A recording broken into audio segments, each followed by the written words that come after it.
فاذكروني أذكركم واشكروا لي ولا تكفرون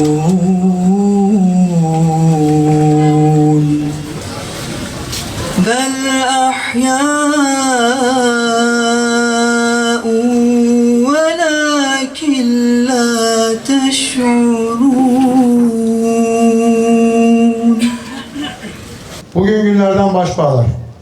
Dilerdik ki bugün burada yalnızca tecelli etmiş adaletin akabinde şehitlerimizi rahmetle yad edip hayır dualarımızı gönderelim. Ancak 30 yıldır olduğu gibi bu yılda sarf edeceğimiz her bir cümle ve attığımız her bir adım karanlıktan aydınlığa çıkmak ve adalete kavuşmak içindir. Bu yöndeki mücadelemizden asla vazgeçmeyeceğiz. Unutmayacağız ve katiyen unutturmayacağız. 30 yıl önce başbağlarda yanan zalimin ateşi sönmemiş ve kara dumanı da halen dağılmamıştır. Kara duman zalime ancak güç verir, tecelli eden adalet ise mazluma su, zalime ateştir. Madımak'ta ve başbağlarda katliam düzenleyen zalimler milletimizin feraseti sayesinde kirli emellerine ulaşamadılar ve hiçbir zamanda ulaşamayacaklar. Acı aynı, gözyaşı aynı, yara aynı, kuklacılar aynı. Evet, başbağlar katliamı nedir? Başbağlarda akşam namazının kılındığı esnada PKK terör örgütü tarafından köyümüze düzenlenen baskında 28 kişi kurşuna dizilmek, biri kadın, biri çocuk, 5 kişi ise evleriyle birlikte yakılmak suretiyle 33 köylümüz şehit edildi. Köy camisi basılarak 22 köylümüz camide olmayanlar ise evlerinden tek tek toplanarak köy meydanına getirildi. Katliam burada 45 dakika boyunca daha önceden itina ile hazırlanmış ve sonrasında şehitlerimizin de üzerine bırakılan bildiri metniyle de aynı içeriğe sahip örgüt propagandası yapıldıktan sonra gerçekleşti. Ayrıca köyümüzün camisi, okulu, öğretmen lojmanı, imamevi, mahalle ve köy odası ve olay anında köyde bulunan 4 araç yakıldı. Köyde bulunan 210 hanenin 191 hanesi yakılıp yıkıldı. Büyükbaş, küçükbaş ve kümes hayvanlarımız da telef edildi. Bu katliamda köyümüz ile birlikte hayvanlar, ağaçlar, doğa, tarih, kültür ve umutlarımız yok edildi. Zulmün her türlüsüne maruz kaldık. Velhasıl bu katliamda geçmişimiz ve o günümüz yok edildi. Geleceğimiz ise yok edilmek istendi. İnsan hakları savunucuları, insanlık onuru için mücadele edenler, insanlık yemini edenler neredeler diye sormak isteriz. Araştırmacı gazeteciler, yazarlar, şairler ve tarihçi akademisyenler neredeler? Entelektüeller, aydınlar, doğa severler, çevreciler, hayvan hakları savunucuları neredeler? Bıkmadık anlatmaktan, usandık anlaşılamamaktan. Çeyrek asırdan fazla 30 yıldır sorduk ve yine soruyoruz, sormaya da devam edeceğiz. Hangi evde kimin oturduğu istihbaratı nereden alındı? Katliamı yapan teröristlerin içerisinde bulunan düzgün giyimli tıraşlı gruplar kimlerdi? Başpınar Karakol Komutanı o günkü defalarca aranmasına rağmen telefona neden gelmedi? Güvenlik kuvvetleri ve savcılık olay yerine neden 14 saat sonra gelebildi? Yangına neden hiç müdahale edilmedi?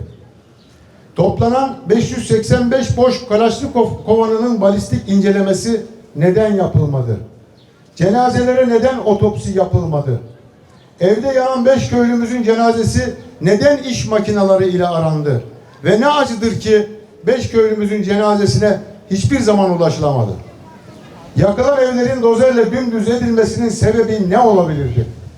5 Temmuz günü başbağlar semalarında çekiç güç helikopterinin ne işi olabilirdi? Katliamdan 4 gün sonra köyümüze önemli miktarda silah neden gönderildi?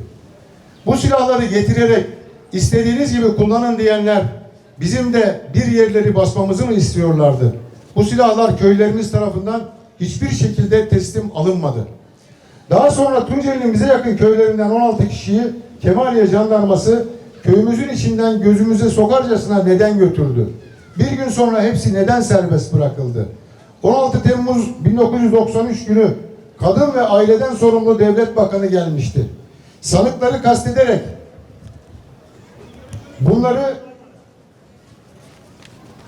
bunlar sizin kardeşleriniz, bunları affedin dedi. Daha suçlu oldukları bile belli değilken. Katliam sonucu geride kalan 30 dul kadın, 77 yetim çocukla kadın ve aileden sorumlu devlet bakanının ilgilenmesi gerekirken neden hiç ilgilenmedi? Bu insanlar büyük travmalar yaşamıştı. Bu insanlara neden hiçbir psikolojik destek sağlanmadı?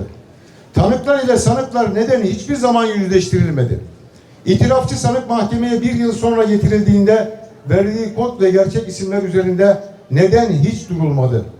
Bu sanık şu an devam eden mahkemede daha önce isimlerini verdiği kişileri maalesef tanımadığını beyan etti. Katliama katıldığı sabit olan bu kişi maalesef sanıkken tanık oldu. Diğer itirafçı sanık Kahramanmaraş'ın Elbistan cezaevinden hiçbir zaman getirilmedi. İtirafçı sanık dahil olmak üzere Başbağlar katliamından dolayı ceza alan şu ana kadar bir tek kimse neden olmadı ve halen günümüzde dahi maalesef yok. 1993 yılında kurulan Doğu ve Güneydoğu Olaylarını Araştırma Komisyonu, olay yeri Başbağlar Köyü olmasına rağmen incelemesini İstanbul Fatih'te bulunan hemen yakınımızdaki dernek lokalimizde yaptı. Bu da hiçbir inceleme yapılmadığı anlamına geliyor. Tüm bu eksikliklere rağmen Yargıtay dosyayı neden onadı ve mahkeme süreci 1998 yılına kadar devam etmiş olmasına rağmen Başbağlar katliamı dosyası kapandı. Aslında sorduğumuz soruların birçoğunun cevabı da içerisinde saklı. Şimdi onur ve gururla söyleyebiliriz ki biz Başbağlar halkı olarak o gün basiret ve ferasetimizle vatanımız üzerinde oynanmak istenen bu oyuna gelmedik ve köyümüzü de hiçbir zaman terk etmedik. 1996 yılında köyümüzün kaderi değişmeye başladı. Dönemin Kemaliye Kaymakamı'nın müracaatı ile dönemin hükümetinin olumlu kararı ve daha sonraki hükümetin kararlı tutumu ile yanan evlerimiz büyük oranda yapıldı. Bugünkü hükümetin şehitlerimizin eşlerine maaş bağlaması, kamuda iş imkanı sağlaması, köyümüze kültür evi, müze yapması, köy yollarımızı sıcak asfalt yapması, köy sulama sularının kısmen de olsa yapılmış olması bizleri memnun etmiştir. Bu vesileyle bugüne kadar Başbağlara emeği geçen, gönül veren, destek olan herkese ayrı ayrı teşekkürü bir borç biliyoruz. Ahirete göçenlere Allah'tan rahmet, hayattakilere hayırlı ömürler diliyoruz. Başbağlar katliamının uluslararası etkilerine bakıldığında ise 1993 yılını baştan sona incelemek ve karanlık noktalarını ortadan kaldırmak gerekmektedir. 1993 yılında yaşananlar Büyük Orta Doğu Projesi kapsamında arz-ı mevcuda ulaşmak üzere emperyalizmin döşediği basamaklardı. Orta Doğu'ya demokrasi getireceğiz diyenler aslında Orta Doğu'yu etnik ve mezhep temelinde bölüp parçalayarak Kuzey Irak'tan Akdeniz'e bir PKK koridoru kuracak ve nihayet Siyonizmin arz-ı mevcut hayalini gerçekleştireceğiz diyordu. Buna izin vermedik, alet olmadık. O gün bu oyunu biz gördük. Biz hep şunu dedik. Hepimiz aynı kilimin desenleriyiz dedik. Basın açıklamamızın sonuna gelirken 2022 yılında tekrar görülmeye başlanan Başbağlar katliamı davasının insanlık suçu olması hasebiyle zaman aşımına uğramadan faillerinin bulunarak gerekli cezayı almasını talep etmekteyiz. Türkiye Büyük Millet Meclisimizin 1993 yılı yaşananlar kapsamında özelde Başbağlar katliamı ile ilgili araştırma ve inceleme komisyonu kurarak çok yönlü ve yerinde inceleme yapmasını talep ediyoruz. Cumhurbaşkanlığı Devlet Denetleme Kurulu'nun akamete uğrayan Başbağlar dosyasını yeniden incelemeye alması hususunu Sayın Cumhurbaşkanımız Recep Tayyip Erdoğan'dan arz ve talep etmekteyiz.